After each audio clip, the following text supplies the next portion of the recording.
Hello everybody and welcome to today's topic, rates of reaction. Rates of reaction is personally a topic that I find very interesting because it's reacting. This video is aimed at people who are studying Nat 5 chemistry, especially those who want to revise over the first unit, rates of reaction, or people who are doing GCSE further on the course of a unit, or simply for people who love chemistry and love reactions. And yeah, let's get started. There are two main types of change, or change when you think about change. So there is a physical change. You could think of this is about, like, that's not a very good hand, but squishing a dough to make a shape, or maybe like making a snowman. A chemical reaction, a new substance is always formed, and this is a keyword for chemical reactions. In chemical reaction also a bond is created, so a new substance formed, a bond is created. Whereas in a physical change, nothing new is formed. And particles are held together by magnetic attraction rather than a bond. A bond is usually much stronger than magnetic attraction. Now we're going to talk about reactants and products. Reactants and products is like the main components of a chemical equation. Reactants are the substances being used in the reaction, so it probably goes on the left-hand side of the reaction, and products are the substances being formed in the reaction. Okay, let's say we are trying to make some sodium chloride, for example. So you would need sodium, you would need chlorine to make. Okay, now we've come to the problem.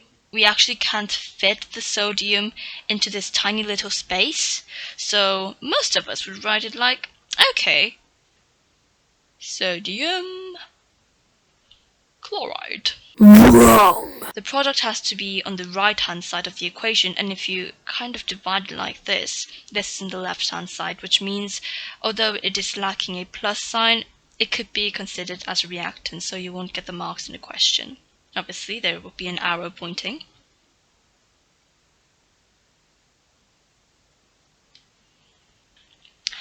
Now we go on to types of reactions in terms of heat. There are two types of reactions that we are normally going to look in GCSE or Nat 5. There are exothermic reactions and endothermic reactions. Exothermic reaction is a reaction where energy slash heat is lost to the surroundings if it feels warm. Endothermic reaction is a reaction which energy heat is absorbed from the surroundings, it feels cool. An example of an endothermic reaction is a bonfire burning.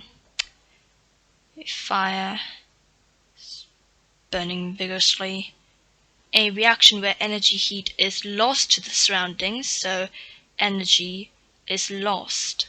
So heat is lost from the fire, which means that heat is absorbed from the surroundings, so the surroundings feel warm.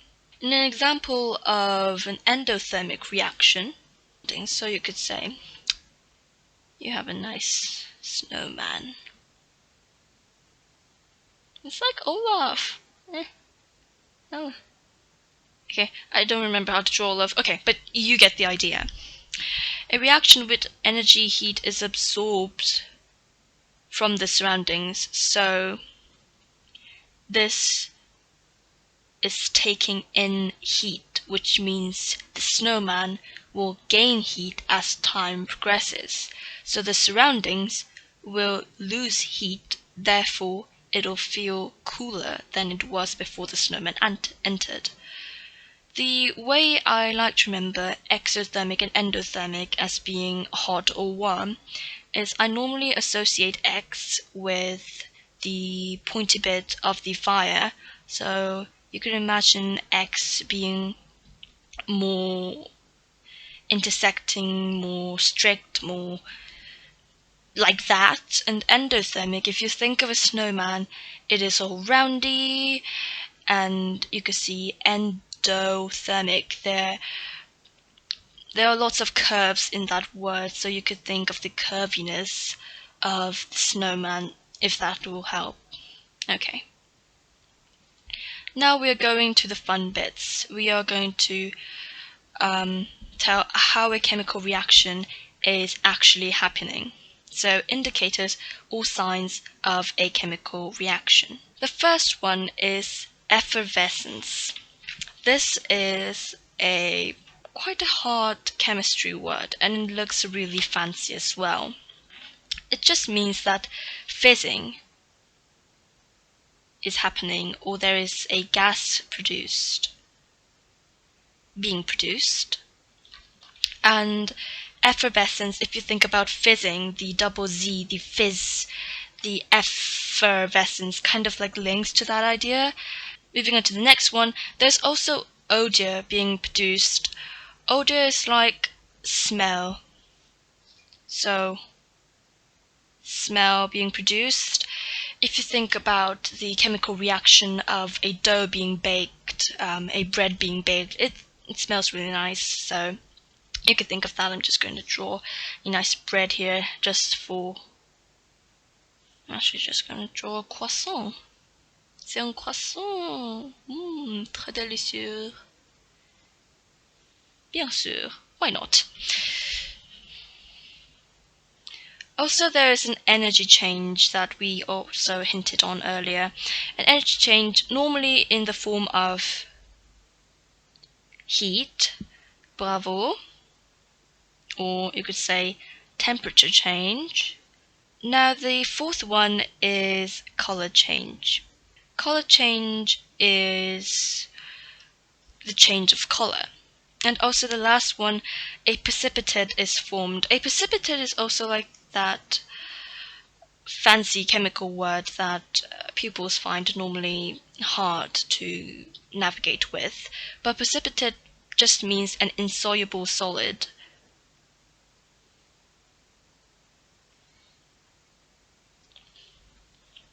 So a precipitate is formed, an insoluble solid appears in the reaction vessel, the boiling tube, or whatever. And there is also one key definition that you need to know for indicators or signs of a chemical reaction, that is thermal decomposition. Thermal decomposition.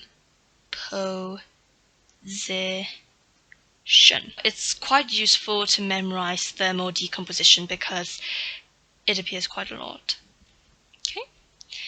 Next is a really critical theory as well. It is called the collision theory. Quite a fancy word, collision. In order for a chemical reaction to occur, particles must first collide.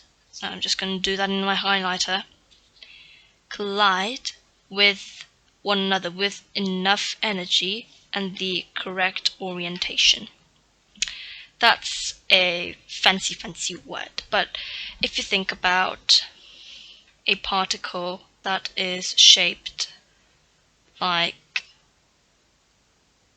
this, it first must collide with one another, which means it basically needs to bump into one another with enough energy, so it shouldn't just go right past like this, but it should like really bump, so it has that enough energy to trigger a chemical reaction, and with the correct orientation. This is a bit confusing to understand, but if you think about the triangle reacts with the triangle, the circle reacts with the circle, if they reacted like this with enough energy and it collided, do you think the reaction will occur?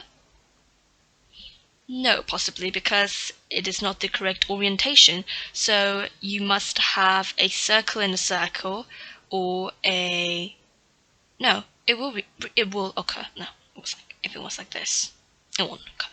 So you have to have a circle or a triangle and a triangle in order to get the chemical reaction you actually need.